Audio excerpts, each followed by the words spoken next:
A powerful hurricane has hit the California coast of the USA.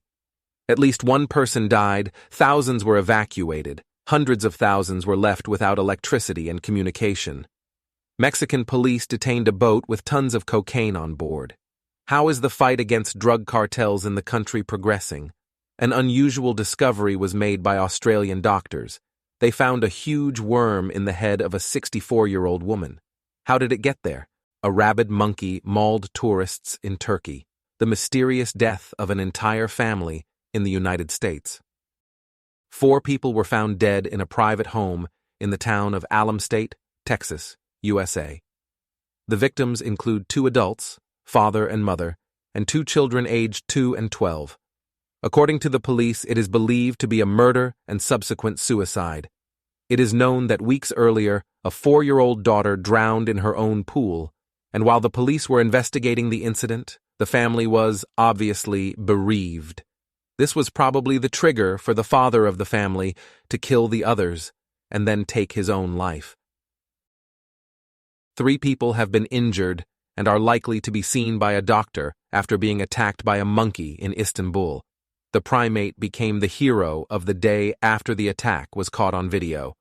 The wild animal entered one of the apartments through a balcony, made a mess, and then broke free, biting 3 people. Victims should follow doctors' recommendations and be vaccinated against rabies. The hurricane continues to strike the U.S. state of Florida. Wind gusts reach speeds of 220 km/h, destroying everything in its path. Under the demolition of the hurricane sent a gas station, smashed a restaurant, and precipitation flooded low-lying parts of several cities in the state. A state of emergency has been declared. In addition, the settlements of Florida and Georgia remained without communication because of the hurricane. The internet was turned off, and as a result, 300,000 people cannot go online. However, so far, the authorities do not link this death to the hurricane. It is also known about the temporary cessation of air travel. Meanwhile, in New York, it doesn't take heavy rains and hurricanes for the city to experience serious infrastructure problems. While earlier videos of hordes of rats in the NYC subway circulated online, now locals are discussing the subway flood. What caused it, my colleagues know. The Times Square subway station in Manhattan is considered the busiest in New York City. But in the early hours of Tuesday, it could not be used because of an accident at the station, which spilled 6,800 cubic meters of water, almost 3 Olympic swimming pools. The breach occurred on an ancient 127-year-old water conduit, causing the first, second, and third subway lines to flood. Approximately 300,000 commuters use these lines during normal rush hour. So you can imagine how many people were affected. It's affected today.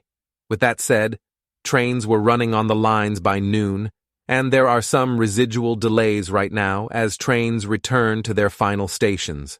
We are up and running, and there should be no problems tonight during the evening rush hour, a subway spokesman said. Epic footage of a maritime chase was released by the Mexican Navy. They apprehended a speedboat carrying illegal cargo in the Pacific Ocean. The military chased the vessel, literally stuffed with drugs. The boat contained 4.5 tons of cocaine. 11 people were arrested on suspicion of involvement in drug trafficking. The local prosecutor's office has already charged them.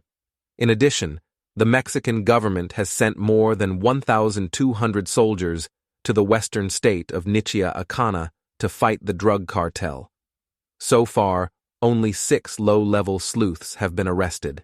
The instability in East Africa, precisely the armed conflict that had not yet erupted in April, has led to a surge in refugees to neighboring countries.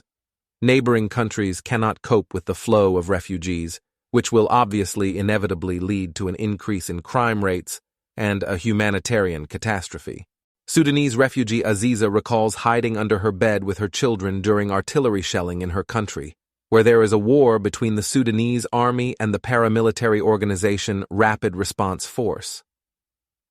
Aziza and her husband spent all their savings to reach South Sudan and move their 8 children there. The war changed their lives dramatically.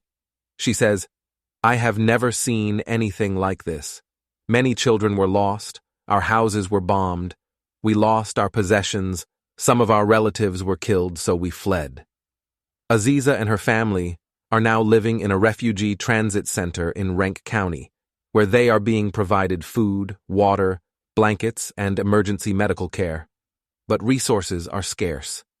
There are more than 8,500 people at the center, and the situation has been complicated by rains that have washed out roads and made it difficult to transport refugees to other locations.